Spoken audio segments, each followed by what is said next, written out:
Depuis la fin des années 90, les circuits courts explosent. Les fermes se sont ouvertes à ces pratiques et la tendance s'est évidemment renforcée, vous l'avez constaté, avec la crise actuelle. Alors cette pratique, elle est pourtant ancestrale. Quand j'étais gamin, j'allais chercher le lait à la ferme.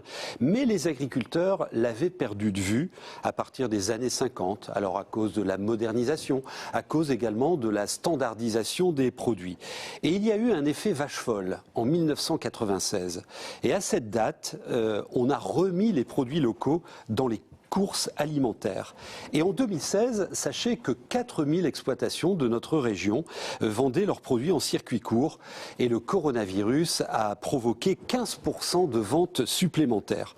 Aujourd'hui, les circuits courts représentent environ 10% de notre consommation, mais les prévisionnistes disent que nous pourrions passer à 25% d'ici 2025. Donc ce sujet s'imposait au cœur de la plus grande ferme des Hauts-de-France et on va l'aborder avec mes invités. Bienvenue à Sophie Tuillier. Vous êtes agricultrice à Coigneux, alors c'est dans la vallée de l'Authie, dans le 80. Bienvenue également à Edith Mac. Vous êtes présidente du Rond-Point Fermier à Bailleul. Vous verrez avec nos témoins qu'on découvrira plusieurs formes de circuits courts. Bienvenue à Jean-Bernard Bayard. Vous êtes président de Saveurs en Or. Vous connaissez ce label, ce logo sur 1 millier de produits que vous achetez et qui proviennent tous de notre région. Bienvenue également à Guilain Mascot. Vous êtes à Bunicourt. Prêt pour le confinement ? Prêt. C'est un 6-2. Et agriculteur. Un 5-9. C'est un 5-9, vous ? Ah, Bunicourt, c'est pas dans le Pas-de-Calais, à limite. Ouh, vous l'avez échappé belle. Chez nous. Alors, vous êtes agriculteur en production de fruits rouges, légumes frais, grandes cultures. Et vous nous expliquerez jusqu'où on peut aller pour faire entrer le consommateur dans vos exploitations. Nous sommes également avec Laurent Verhaeghe, président du comité de promotion de la Chambre d'agriculture Hauts-de-France, et Robert Boitel, président de la Chambre d'agriculture de l'Aisne. Tiens, une première question, Robert Boitel. Les consommateurs, comme je le disais, sont venus en nombre dans vos exploitations et dans les magasins de circuits courts, plus 15% de consommation depuis le début du confinement. Vos ventes ont explosé. Est-ce que les consommateurs ont la mémoire et continuent à vous visiter ? Oui, bonjour à tous. Oui, vous l'avez dit, en fait, le problème, c'est un problème de pérennisation du système et de mémoire sans attaque. C'est simplement un constat. Je vais vous donner un exemple très précis. Dans l'Aisne, nous avons un drive fermier sur le Lannoy, donc notre chef-lieu de préfecture. Nous tournions habituellement à 50-60 paniers. Lors du confinement, c'est monté à 200 paniers. Et la deuxième semaine du déconfinement, c'est redescendu à 80. C'est-à-dire qu'on a quand même gardé un petit panel de consommateurs qui a gardé ses habitudes au drive, mais les gens sont revenus à leurs vieilles habitudes d'aller faire les achats, et notamment dans les GMS. J'étais assez content de votre introduction pour expliquer que, en fait, dans les circuits courts, même si on sent que c'est une certaine panacée en ce moment, on réinvente l'eau chaude, parce que vous avez parlé on a cherché le beurre, le lait et les volailles à la ferme du coin. Mes grands-parents, évidemment, vendaient directement à la ferme, et les consommateurs, alors, beaucoup de choses se sont écartées de cette consommation.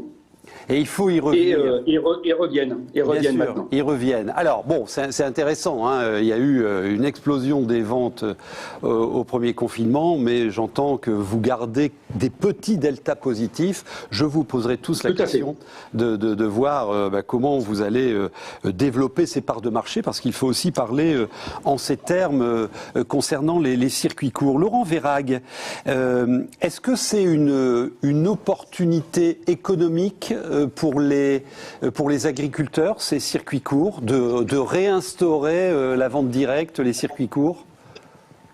Oui, bonjour à tous. Oui, là je répondrai effectivement par l'affirmative.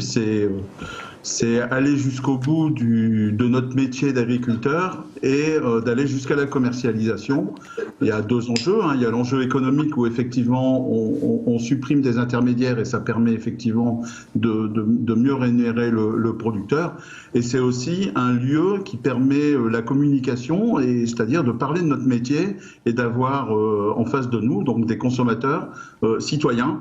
Et ça, effectivement, ça permet de mieux expliquer nos manières de produire et surtout, voilà, de montrer la bonne image qu'ont globalement les citoyens sur leur agriculture. Tiens, éclairez le consommateur que je suis. Vaut-il mieux acheter une carotte bio qui vient de 1000 km de chez moi ou une carotte d'agriculture conventionnelle qui est produite à 22 km de chez moi? Dans votre question, il y a la réponse, monsieur Lebris. Voilà, je pense que le bio, oui, mais il faut pas faire des milliers de kilomètres. En termes de bilan carbone, je pense que la question peut vraiment se poser.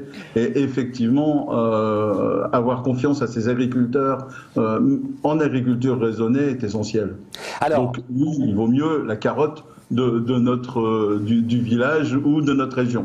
Alors je vais vous proposer de découvrir une expérience à Amiens qui conjugue à la fois une offre bio et une offre de proximité. C'est un reportage d'Anthony Capra. Le marché du bio se porte bien. En France, la consommation de produits issus de l'agriculture biologique augmente chaque année de 20%. On voit alors à Amiens se multiplier les enseignes spécialisées. Une exigence de fruits et légumes cultivés sans pesticides, mais pour des raisons écologiques ou favoriser le tissu économique local, les clients souhaitent également des produits locaux. Je pense que faire travailler les petits cultivateurs et les petits maraîchers, c'est quand même vachement utile et c'est important, quoi. Circuit court et on sait qu'on mange des choses qui sont produites à côté de chez nous, donc tout va bien. On peut trouver des fruits et légumes d'Espagne en bio, mais quand je vois que ça vient d'Espagne, je prends pas. Voilà, je préfère renoncer souvent à un achat. Et sur ce marché de l'association L'Île aux fruits, les clients sont servis.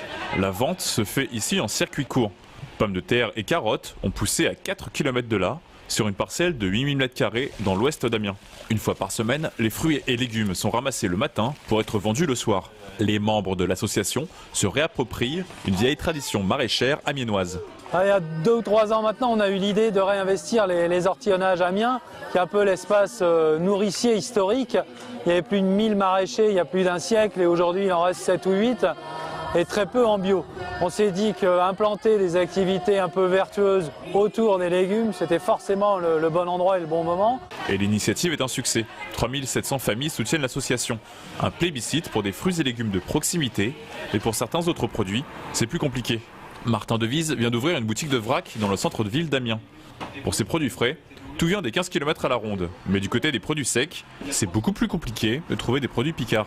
Il doit même parfois importer des références de l'étranger. Quand on achète des noisettes françaises à 4 fois le prix des noisettes italiennes, je veux bien, mais derrière, personne ne va en vouloir parce qu'elles sont trop chères. Donc on fait comme on peut.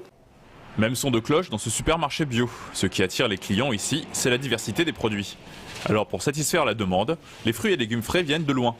La moitié est d'en dehors de la Picardie et un quart est même importé de l'étranger. Les tomates viennent d'Italie, les myrtilles d'Espagne. Même chose pour les produits secs, seulement quelques produits sont picards. Francis Julien, le gérant du magasin depuis 12 ans, regrette de devoir continuer d'importer et appelle à un développement du bio local. Il y a des besoins que nous, distributeurs, n'arrivons pas à satisfaire en demande de produits locaux. Et en effet, plus l'offre sera importante et plus la consommation en produits locaux bio sera importante. C'est un écosystème, tout est lié. Un développement du bio dans la région qui est déjà amorcé. En Picardie, les surfaces de culture certifiées bio augmentent chaque année de 20%. Tiens, Edith Mac, on peut régler tout de suite un sujet. La question du prix, ça a été évoqué rapidement dans le reportage. Acheter des produits dont je connais l'origine pas loin de chez moi, est-ce que c'est fatalement plus cher que de l'acheter en grande distribution ? En fait, l'idée d'avoir fait un magasin avec un ensemble de producteurs, c'était pas justement pour vendre plus cher, mais vendre à juste prix. Ouais. C'est-à-dire qu'aujourd'hui, sur nos exploitations, on a des coûts de production Et puis l'idée de se regrouper pour pouvoir à la fois proposer un panier complet, le plus complet possible bien sûr, en respectant la saisonnalité des produits, eh bien ça nous a permis de pouvoir faire une économie d'échelle sur nos exploitations parce que quelque part on ne pouvait pas envisager tous de faire un magasin. Et parce que c'est un autre métier, il faut du temps, voilà. Et donc l'idée de se regrouper, c'était justement pour pouvoir proposer des prix, mais des prix qui en effet sont... ce que je voudrais surtout dire, c'est qu'il ne faut pas faire l'amalgame en disant que si on va directement à la ferme, ce sera plus cher ou moins cher. Ce qu'il faut, c'est un juste prix. Alors justement, le juste prix, Guy Lamasco, est-ce qu'aujourd'hui, vos clients sont prêts à payer les quelques centimes de plus pour avoir la garantie d'un produit de qualité, tracé, dont on connaît la provenance ? Alors, il y a encore quelques années, vous m'auriez posé la question, je vous aurais répondu non, pas encore. Même si en eux-mêmes, ils voudraient, mais ils ne le faisaient pas. Et j'avoue que depuis 1 an ou 2 seulement, on commence vraiment à avoir un vrai changement. On appelle ça les consommateurs acteurs, mais ils deviennent vraiment... D'ailleurs, les circuits courts sont passés de 5 à 10% quasiment en quelques années. Alors, je ne sais pas jusqu'où ça peut aller. Je pense qu'il y a des limites, on en parlera peut-être tout à l'heure. Mais ils sont prêts pour une partie. Ils sont prêts pour une partie à mettre quelques centimes de plus. Et on s'aperçoit en plus qu'il ne faut pas grand-chose parfois dans les produits laitiers ou même ou autres, pour les éleveurs notamment. 1 ou 2 centimes peut changer la donne. Donc, et peut faire vivre beaucoup mieux les agriculteurs. Encore 2-3 questions générales et après on va aller chez vous. Là, vous allez nous raconter vos belles histoires. Robert Boitel, pour vous, agriculteurs, vendre en circuit court, c'est un nouveau métier ? C'est autre chose parce que un agriculteur, c'est pas fait pour vendre au départ. C'est vrai que c'est ce que disait Laurent. Comment la finalité de l'agriculteur, c'est la vente, c'est la commercialisation. Et cette commercialisation, on l'a déléguée pendant pas mal de temps, mais pas sur toutes les exploitations. Et c'est vrai que c'est l'action finale de l'agriculteur. Donc on ne pourrait pas dire que c'est un nouveau métier, mais disons que ça se réinvente. Ça se réinvente et on a actuellement, de toute manière, on le voit bien au niveau consomme-acteur, comme le disait Ghislain, on a une sorte d'installation d'un New Deal avec le consommateur qui recherche des produits locaux de qualité. Et ce qu'il a pratiquement toujours eu. Alors, évidemment, dans ces marchés de commercialisation, après, il faudra évidemment scinder le consommateur individuel et la restauration collective. Parce que si on dit qu'il y a eu une embellie pendant le Covid sur la consommation des consommateurs individuels, par contre, au niveau de la consommation des restaurations collectives, elle a fortement baissé. D'accord. Oui, bien sûr.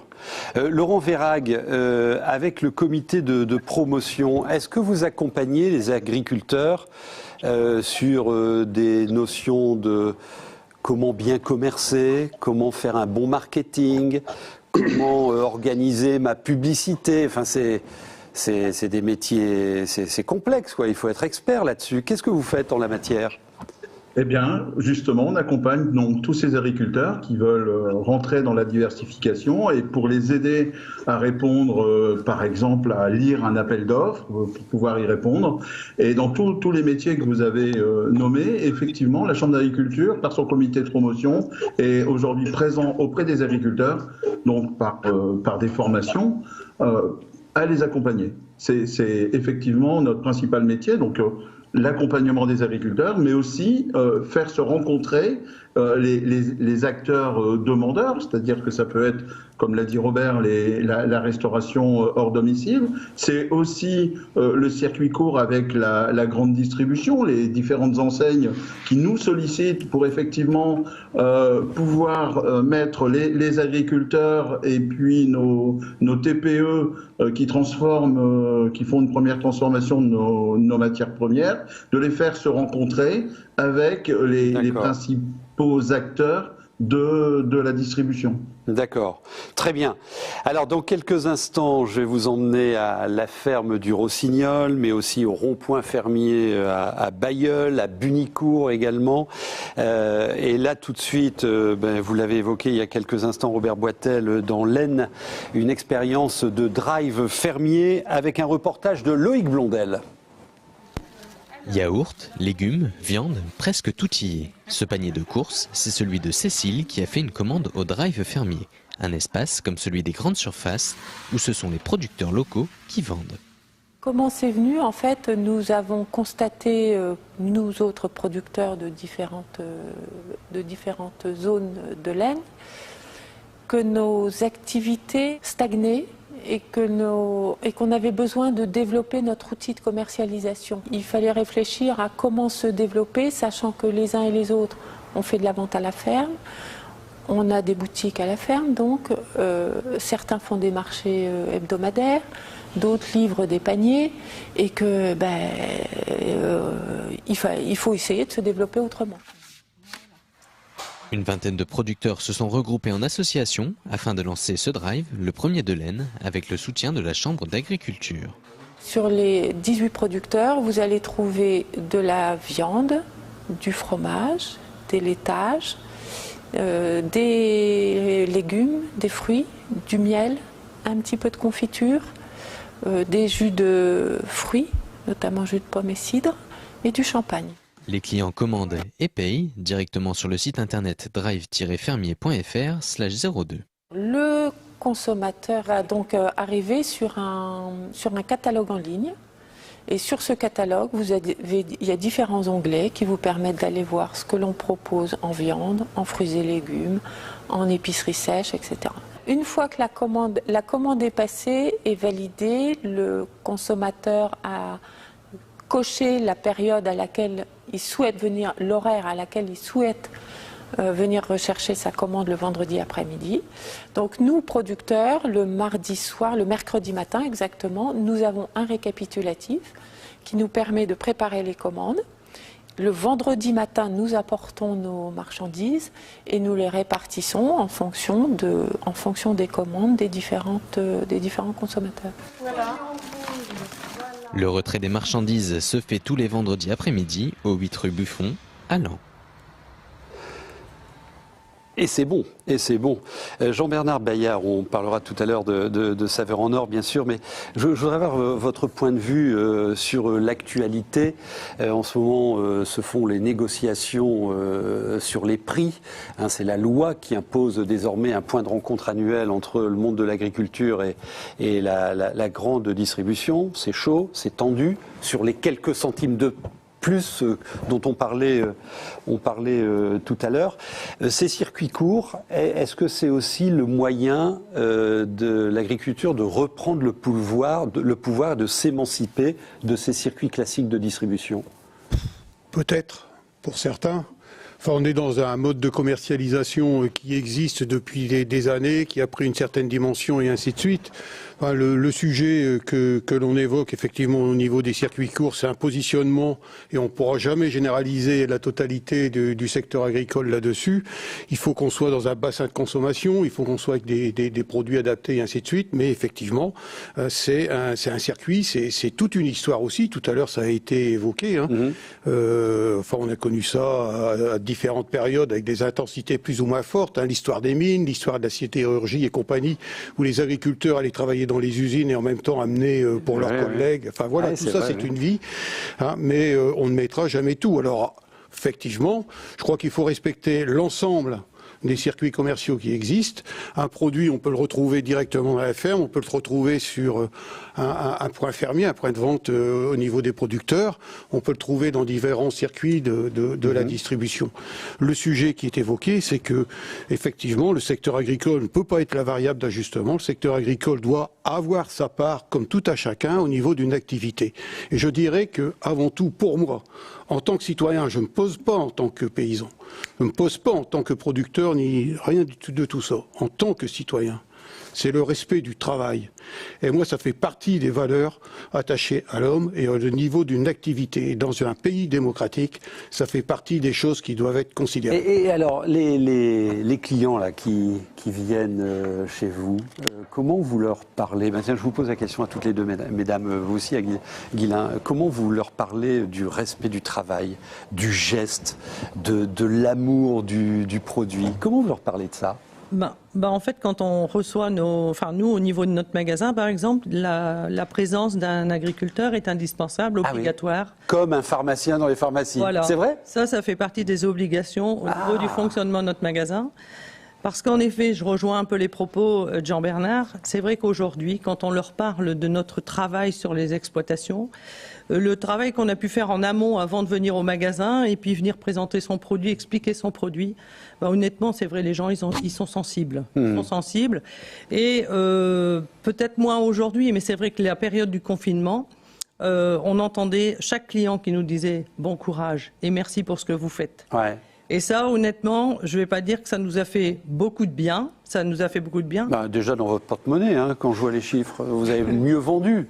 On ne peut pas dire qu'on n'a pas forcément mieux vendu, mais on a eu aussi, c'est vrai qu'on a aussi répondu.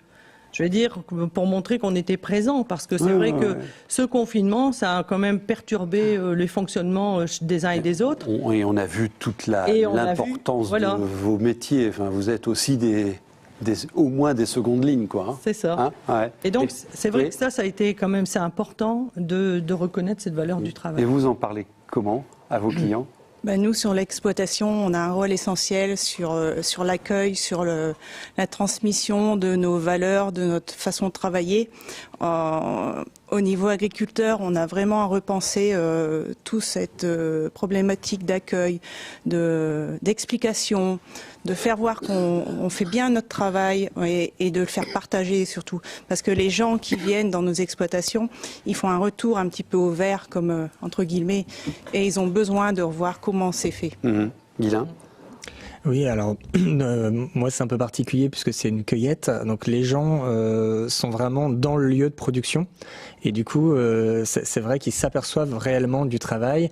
Alors étant ouvert en plus 7 jours sur 7 puisque il s'agit de fruits rouges essentiellement et de légumes frais, on est obligé d'ouvrir le dimanche pour garder cette fraîcheur et pour le consommateur, mais du coup ils s'aperçoivent vraiment et en effet ils nous remercient maintenant beaucoup plus qu'avant et comme je dis souvent on leur permet de joindre l'utile à l'agréable en fait. Pour eux, voilà, ils apprennent des choses, ils se nourrissent grâce à nous et puis ils sont vraiment très contents de se reconnecter avec leur agriculture et les paysans des Hauts-de-France. Alors je vais demander à Stéphane, le réalisateur de l'émission, de nous mettre le Facebook de la ferme du Rossignol, c'est chez vous. Oui. Vous pouvez nous présenter l'égérie qui est en tête, on va la voir à l'écran là tout de suite, en tête de votre Facebook. Donc ça, c'est une vache qui est présente sur notre exploitation. C'est une vache de race allaitante. C'est la Rouge des Prés, qu'on appelait avant Ménanjou, qui est originaire de la Bretagne. Elles ont des noms Oui, celle-ci, elle s'appelle Marquise. Ah oui, donc... voilà. Qui a déjà fait des concours, d'ailleurs. On s'est déjà déplacé sur des salons avec. Et donc... les gens qui viennent sur nos exploitations ont vraiment un besoin d'aller au contact des animaux et de voir comment on les nourrit, comment on fait notre travail. Donc on a vraiment un rôle d'échange avec eux et leur faire voir toutes nos pratiques. Quoi. Et en bas à gauche, là, c'est Élysée. Donc là, c'est ma fille qui s'occupe, qui est toujours étudiante, mais qui s'occupe de notre page Facebook qui est... C'est votre community manager. C'est ça. Manageuse. Alors, bon, vous utilisez là vraiment les réseaux sociaux comme outil marketing, outil de vente. Je vois par exemple que vous faites un post le 2 mars, rappel pour les commandes, des poulets de 3 kilos seront disponibles dans 15 jours, retour des packs, déjà du barbecue. C'est parti. Vous pouvez toujours vous positionner sur le veau et le bœuf. Enfin, c'est un langage très de proximité là avec vos clients. Tout à fait, ouais. Disons, lorsqu'on utilise les réseaux sociaux, il faut être tout le temps présent, sinon on nous oublie. Donc c'est un travail continuel, c'est un travail qui est chronophage, il ne faut pas l'oublier, parce qu'à la base, ce n'est pas notre métier. On est producteur, on sait produire, vendre, c'est un autre métier, un métier qu'il faut qu'on apprenne parce qu'on n'est pas formé à ça. Et que ce soit la vente ou l'accueil, c'est des nouveaux métiers pour nous. Et c'est des nouveaux métiers qui sont essentiels maintenant sur nos exploitations. Alors, vous êtes agréé, bienvenue à la ferme. Robert Boitel a participé à la création de cette marque. On en parle dans quelques instants. Juste avant, je vous emmène à Quimplage, c'est dans la Somme, où des producteurs, un peu comme vous, ont créé leur point de vente en direct. C'est un reportage d'Adélie Bollard. Alexandre est éleveur de vaches à viande à Quin, sur le littoral picard. Depuis 4 ans, il soigne son troupeau d'Aubrac dans une démarche raisonnée. Il s'est lancé tout de suite dans la vente directe de sa production, dans sa ferme d'abord, et depuis un mois dans le magasin de producteurs qu'il a créé avec 11 autres associés. Esprit Fermier, un projet de groupe qui a séduit le jeune éleveur. J'ai tout de suite adhéré au projet. La volonté de continuer à développer mon exploitation en valorisant mes productions en vente directe. Je trouvais que c'était un beau levier pour garantir un peu les ventes. L'idée aussi, c'était de pouvoir communiquer sur notre travail, de recréer du lien. Un lien privilégié et direct avec le producteur et des produits locaux, c'est ce que propose cette initiative collective samarienne. Fruits, légumes, œufs, viande, produits artisanaux, fromage ou encore yaourt, les rayons du magasin n'accueillent que des produits fabriqués localement. Et dans les allées, les clients croisés sont satisfaits. Pour moi, c'est un gage de qualité et de confiance en fait.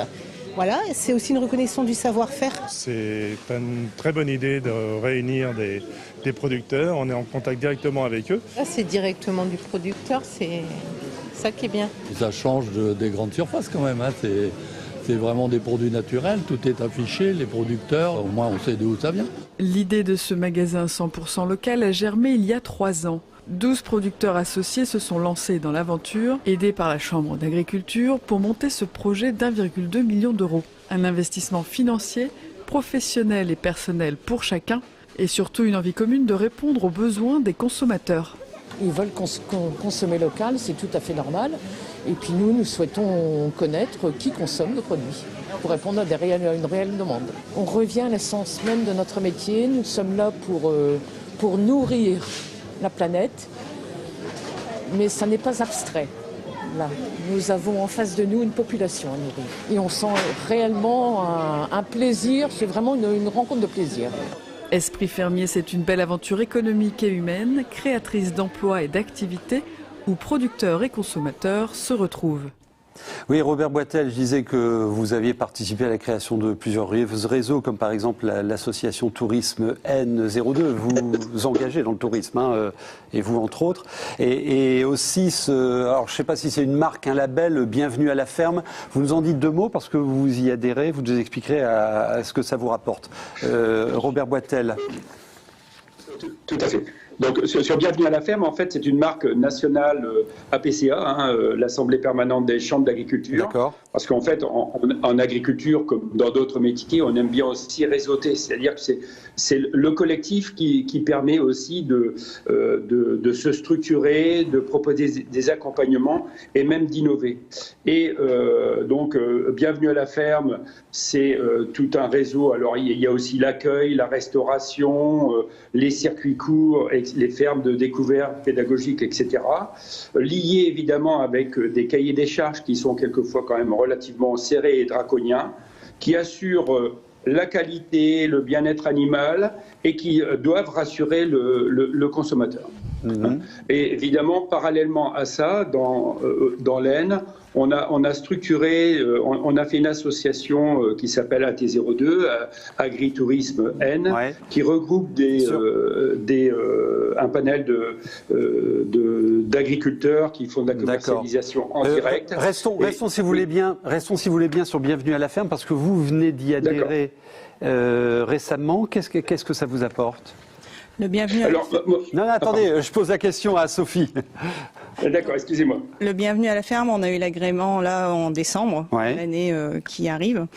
Disons, ça nous apporte déjà l'esprit d'équipe. On a un moyen d'échanger avec les autres du réseau. Ça nous apporte une valorisation au niveau visibilité sur Internet, puisqu'il y a des sites Internet, il y a des flyers, il y a de la communication. On est épaulé par le réseau Chambre d'agriculture. Derrière ça, il nous montre aussi des choses que l'on ne voit plus chez nous.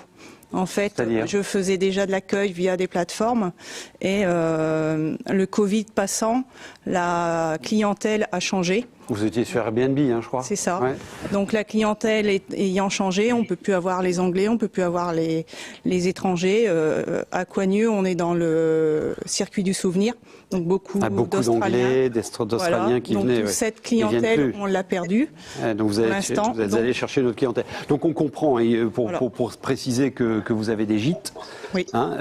Et plus généralement, vous êtes en polyculture, élevage, 2 sites d'exploitation qui sont à 40 km de distance. Combien de gîtes ? 2. Donc 2 gîtes. Et un 3e en cours. Voilà, plus la vente directe. C'est quoi la cohérence de l'ensemble de ces activités pour vous ? Tout reste dans l'esprit agricole. Donc ça veut dire partager, c'est vraiment partager, accueillir, porter un message positif de l'agriculture. Et aujourd'hui, on a un retour des familles au vert. Disons, on a beaucoup de monde urbain qui viennent se ressourcer chez nous. Des Lillois, des Bruxellois, des Parisiens. Ils ont besoin de revenir aux sources et de revoir l'essentiel. Et pour votre business ? C'est un complément de... C'est un complément ou ça devient, comme disent les économistes, dans votre core business ? C'est un complément. Ça reste un complément. Ça reste un complément. Vos clients, il y a des différences de mentalité ? Alors, entre le Lillois et l'Amiénois, par exemple ? Non. Ils ont tous besoin d'un retour à la nature. Ouais. D'accord. Et vous, dans l'ensemble de ces activités, vous vous occupez plus de quoi ? Moi, je m'occupe de l'élevage, je m'occupe du tourisme, je m'occupe de la vente et de ma famille. Quand même, c'est essentiel. Et puis, je prends un réel plaisir à faire tout ça, Mais bon, après, il faut aimer vivre à 200%. Parce que c'est plus que 35 heures. Ah ça, oui, le mercredi, on fait. Par jour. C'est énorme. Vous mettez donc bien en avant, j'ai l'impression que c'est dans vos tripes, ça, la nécessité de partage avec... Partage, le contact, l'échange. Laurent Verhaeghe, vous aviez créé une asso pour vendre de la viande à la ferme. Est-ce que c'était la même idée ? Pour répondre à une demande des agriculteurs et du consommateur, effectivement, il y a aujourd'hui une quinzaine d'années, on a créé une association qui s'appelle les éleveurs du Hainaut. Donc il n'y avait pas de race définie, mais un cahier des charges dans lequel on avait essayé de mettre l'authenticité de nos élevages.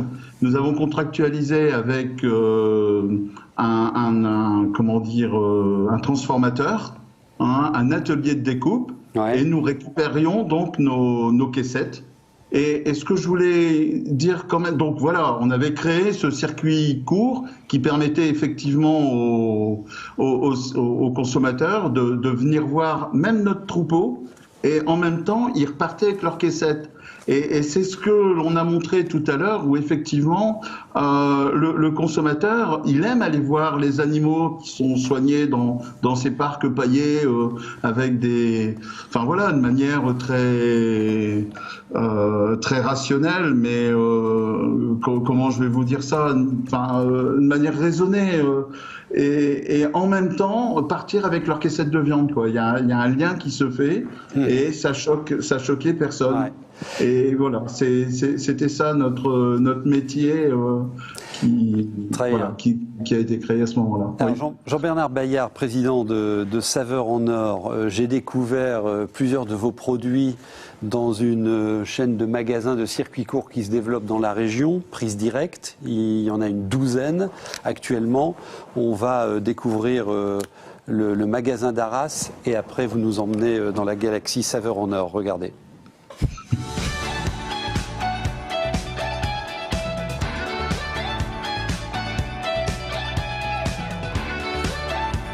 On est dans le magasin Prise Directe, on est au pied du Beffroi. C'est un magasin qui est ouvert depuis le 12 mai. Le magasin a une superficie de 180 mètres carrés. On est 6 employés, on a 2 bouchers et 4 conseillers vendeurs et moi comme manager. Le magasin Prise Directe a 1000 références. Dans les 1000 références, on a du laitage, on a des produits transformés, on a tout ce qui est au niveau de la boucherie, on a de l'agneau, du veau, du porc et du bœuf. Et on a des produits maraîchers, tout ce qui est légumes du moment, que des légumes du moment. L'innovation, c'est la traçabilité des produits et 90% des produits sont régionaux et locaux. On travaille avec une quarantaine de producteurs régionaux issus du monde agricole, de notre coopérative, et une vingtaine de PME. Aujourd'hui, depuis l'ouverture, on est à peu près sur une base de 1000 clients semaine, sur un panier moyen de 17-18 euros. Voilà, effectivement, dans ces magasins, j'ai vu plusieurs des produits Saveurs en Or. Saveurs en Or, c'est un label, une marque? C'est une marque collective. C'est une marque collective. Voilà. Plus de 1000 produits. Oui, c'est ça. Plus de 1000 produits. Et je vois, on peut voir votre site à l'écran, que désormais, c'est Saveurs en Or Hauts-de-France. Oui. Vous êtes sur la totalité de la région. Est-ce que c'est une marque collective qui, j'ai mis des guillemets, industrialise le circuit court? Non, qui répond à la demande du consommateur et qui répond en même temps aux souhaits des producteurs. Alors tout à l'heure, vous évoquiez qu'il y avait 1000 produits, effectivement, globalement, c'est ça. 200 entreprises. Voilà. 4000 producteurs. Voilà. Alors, c'est-à-dire qu'on est rentré dans une démarche et l'initiative qui avait été prise à l'époque avec Jean-Marie Raoul et toute l'équipe qui était autour de lui, c'était effectivement d'aller vers le consommateur par toutes les formes de distribution possibles. Et en intégrant le système de la production, donc l'exploitant agricole, mais derrière également des gens qui ont un savoir-faire en matière de transformation au niveau des produits. À quelles conditions les produits sont labellisés Saveurs en Or? Alors, pour aller sur cette marque collective, il faut faire une démarche, vous comprenez bien. D'accord. Et que en la matière, donc, il y a des cahiers des charges à respecter, avec également des tests hédoniques qui sont faits auprès des consommateurs. Donc, on a un jury de consommateurs qui s'exprime sur la qualité des produits, et ensuite, à partir du cahier des charges, il y a une vérification qui est effectuée par soit Avicert, soit AFNOR, et ensuite, effectivement, c'est validé ou pas par le conseil d'administration. Donc nous, c'est cadré, hein? C'est cadré, et d'une manière très claire en la matière, on a mis en place ce système-là parce qu'on veut assurer la plus grande des transparences au regard de la demande du consommateur, et que en la matière, effectivement, il ne peut pas se permettre d'avoir de dérapage. Alors, vos produits, on les retrouve aussi dans la grande distribution. Oui. Est-ce que, parce que j'entendais tout à l'heure que les circuits courts que vous gérez, que vous portez, c'est aussi un contre-feu à cette distribution qui vous a échappé. Donc, est-ce que c'est là une manière de réentrer dans ces circuits classiques? Bon, je ne le présenterai pas comme ça. La démarche au niveau de Saveurs en Or, c'est d'aller au devant du consommateur, où qu'il soit. D'accord. Voilà. Et c'est pour ça, tout à l'heure on évoquait qu'on a de la vente à la ferme, on a des points de vente collectifs, vous avez présenté Prise Directe sur Arras, enfin il y a différents schémas qui sont possibles, et également qu'on puisse le retrouver dans la grande distribution. Alors on voit sur le site des tas de super produits de la région. Ce ne sont que des super produits. Ah bah, et nous tous nous salivons. Et le cordon bleu pour Monsieur Macron, le cordon bleu de poulet des Hauts-de-France, voilà. Qu'on voit à côté de la bêtise de Cambrai. Mais c'est. Vous faites pas un lien entre les deux. Non, c'est un hasard. C'est un hasard. C'est un hasard. Quels sont les derniers entrants, là ? Les derniers entrants, on a des entrants sur des pâtes fraîches au niveau de la région. On a des entrants, alors les tout derniers, là, ça m'échappe, mais c'est de manière récurrente. À chaque conseil d'administration, nous validez sur nos validations de produits nouveaux qui rentrent. Alors effectivement, ils peuvent être acceptés dès le démarrage ou alors demander un complément d'information au regard de la démarche, mais on est dans ce système-là. Toujours validé par le conseil d'administration, qui certes, si vous permettez, représente des adhérents, mais c'est bien plus large également. Il y a les services de la directe qui sont représentés, il y a les services de la région, des départements. Enfin, il y a un certain nombre de présences extérieures à les adhérents de Saveurs en Or. Nous avons effectivement les organismes de contrôle qui sont également présents. Finalement, ce que vous nous expliquez là, c'est juste par respect du consommateur. Enfin, oui. Vous lui garantissez un encadrement total. Voilà. On veut que le consommateur soit totalement rassuré dans sa démarche. Et c'est un système, je dirais, fiable au niveau de la traçabilité.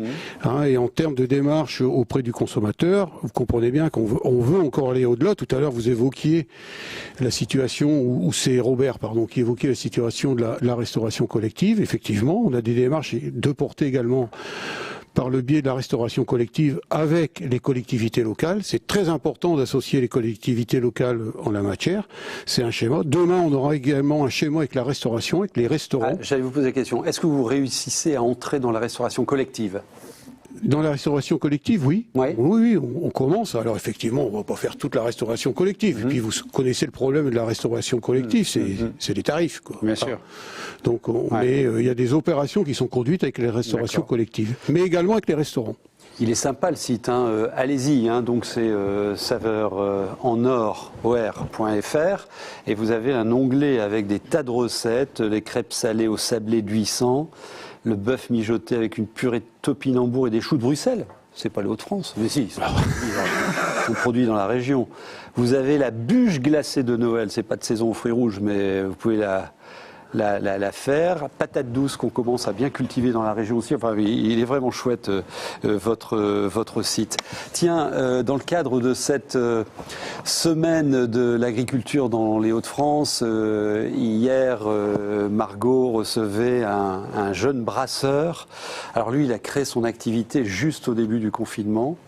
C'était un peu chaud quand même, hein, mais il tient bon. C'est la brasserie Watt Beer à Carvin, dans le Pas-de-Calais.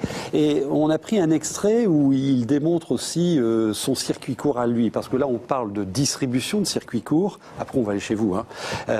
Mais il y a aussi les circuits courts dans les chaînes de production des produits Made in Hauts-de-France. Écoutez-le.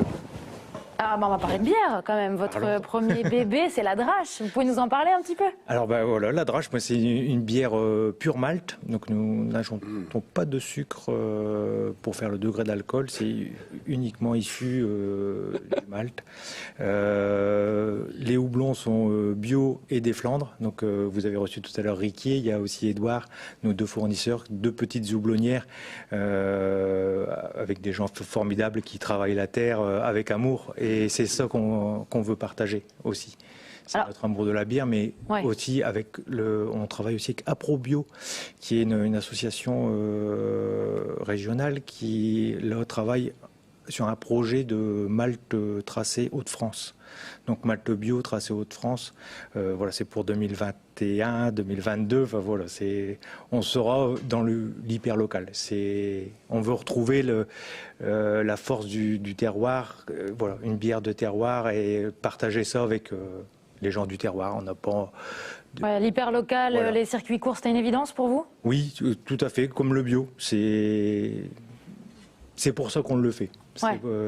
Voilà, c'est pour le partage, pour être vraiment dans le circuit court, pour que les gens, et nous, on aime bien savoir ce qu'on mange, ce qu'on met dans notre assiette, et savoir d'où elle vient sa bière et voilà, voir le produit fini et qui est fait là juste à côté de chez soi. Je pense que c'est important pour nous. On brasse pour nous, mais aussi pour pour les gens. Et voilà. Il est chouette. Oui. Vous savez comment s'appelle sa bière ? La Drache. La Drache. À Carvin, juste à Carvin, la Drache. Vous nous emmenez à la cueillette de Bunicourt, Guylain ? Oui, avec plaisir. Alors, on va voir vous aussi, réseaux sociaux, ça compte. Tiens, vous nous demanderez après si ça vous amène des clients. Mais allez, présentez-nous votre exploitation, parce que là, c'est quasi un parc d'attractions. Pas encore. Mais en effet, donc, je me suis installé en 2001. Et puis, vous avez quel âge ? J'ai 41 ans. Non, mais donc 20 ans.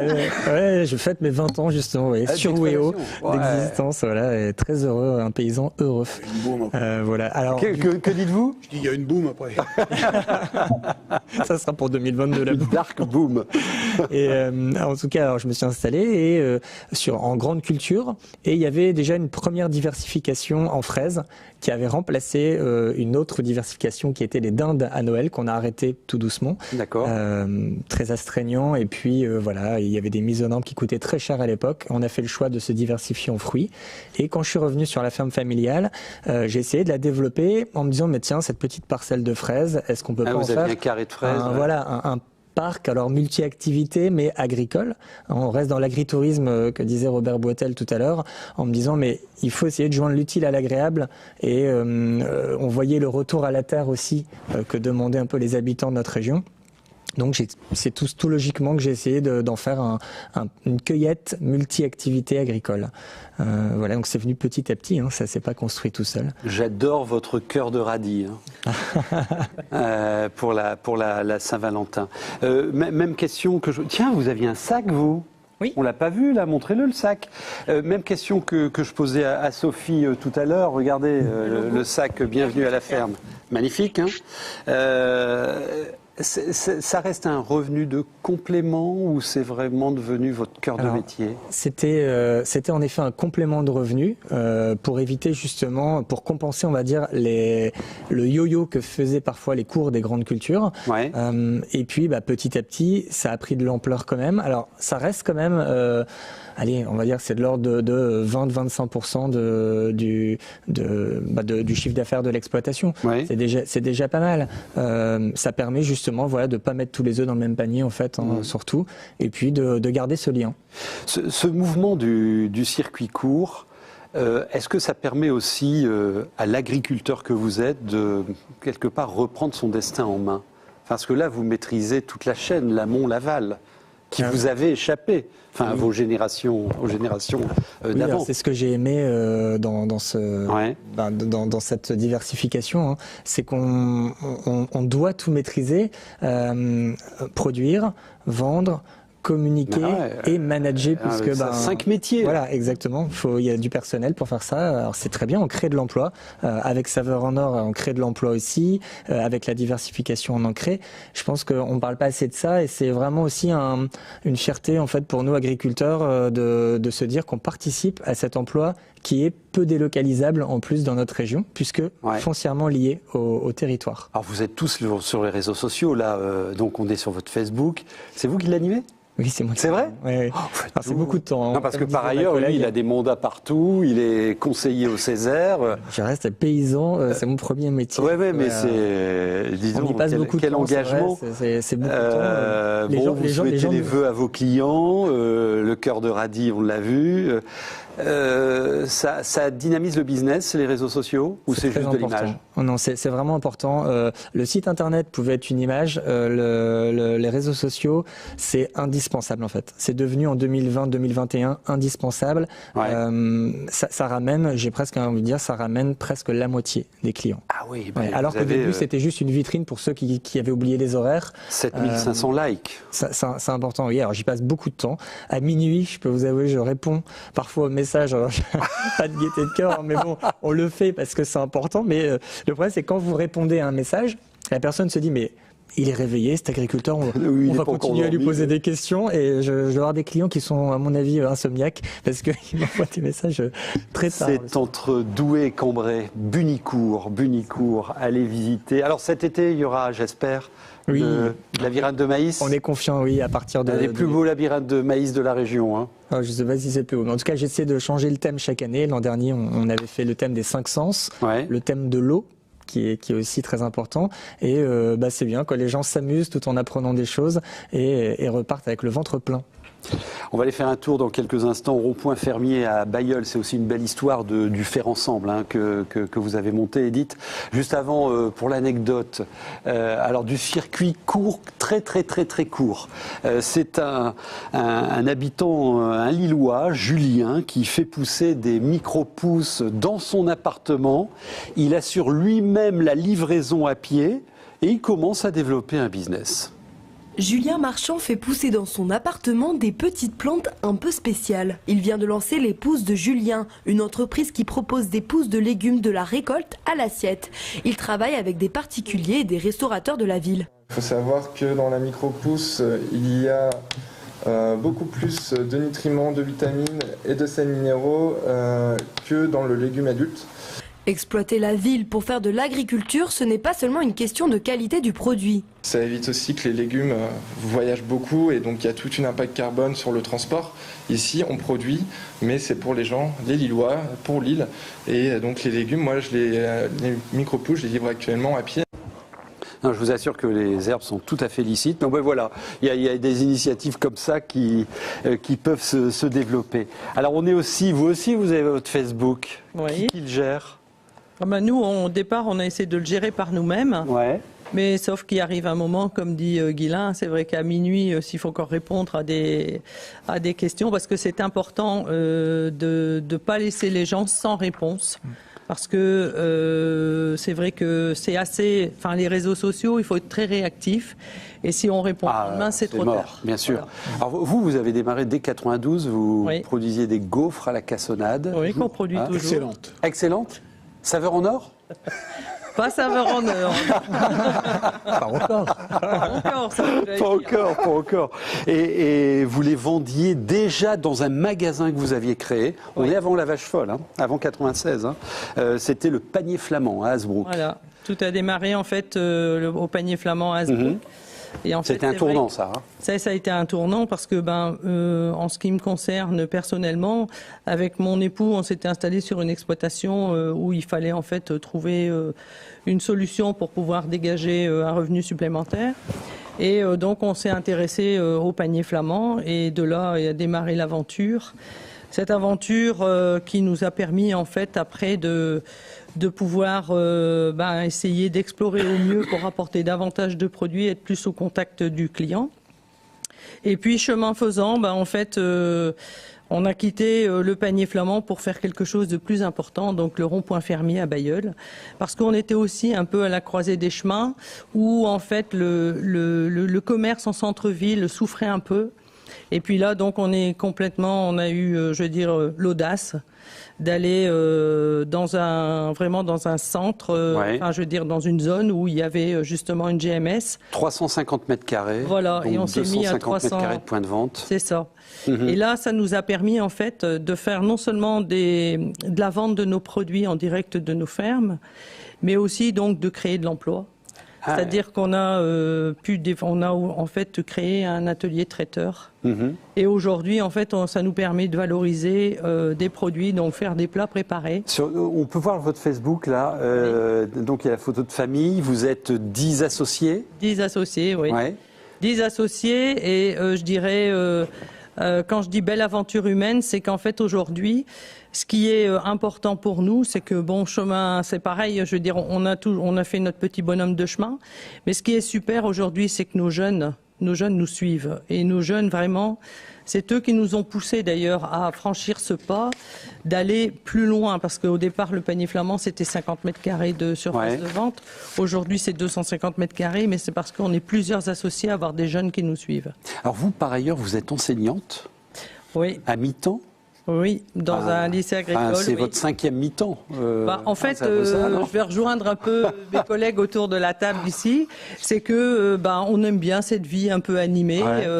Bon, c'est comme ça. Je vais dire aujourd'hui, c'est vrai que dans l'agriculture, enfin, je vais dire, on doit pouvoir aussi, en effet, montrer une image optimiste, parce que c'est vrai que. Ouais. C'est pas facile, c'est sûr, c'est du travail. Tous les jours, au quotidien, on a de quoi faire. Mais en même temps, je vais dire, on a quand même un métier où on est en capacité de s'adapter. Ouais, ça, je trouve que c'est très fort. Vous avez confié une enquête à vos élèves auprès des clients, pourquoi ils viennent. Alors, le premier critère qu'ils mettent en tête, c'est l'accueil, le conseil. Et le prix arrive en 3e ou 4e critère. C'est aussi une réponse à ce qu'on disait tout à l'heure, ça. Encore une question. Alors, donc, vous avez pris le risque, c'est un risque entrepreneurial, d'aller au pied de la GMS, de la grande distribution. Il y a 2 ans, il y a un magasin bio qui s'est mis là, juste en face de chez vous. À côté. Et même pas peur, hein. Et même pas peur. J'ose le dire, même pas peur. Expliquez, parce qu'il n'y a pas eu d'impact de chute de clients. Non. Et au contraire, les clients vous disent, expliquez-nous ça, nous on a besoin de produits simples.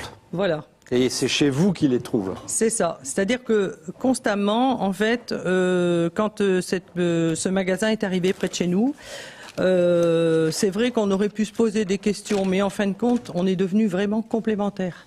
Où aujourd'hui, il y a des gens qui ont poussé la porte en disant, bah oui, en effet, si on doit acheter un produit, un légume ou un fruit bio, mais qui a fait je ne sais combien de kilomètres, comme disait tout à l'heure la dame, en disant si ça vient d'Espagne, je ne le prends pas. Il a beau être bio, par contre, elle va venir chez nous. Voilà. Une dernière question, je la pose à Jean-Bernard Bayard dans son cahier spécial à l'occasion de ce salon régional d'agriculture. La Voix du Nord interroge une spécialiste, directrice de recherche à l'Institut national pour l'agriculture, l'alimentation et l'environnement. Et cette personne dit: les circuits courts ne vont pas remplacer les circuits longs. Il est question d'un rééquilibrage entre les formats de distribution.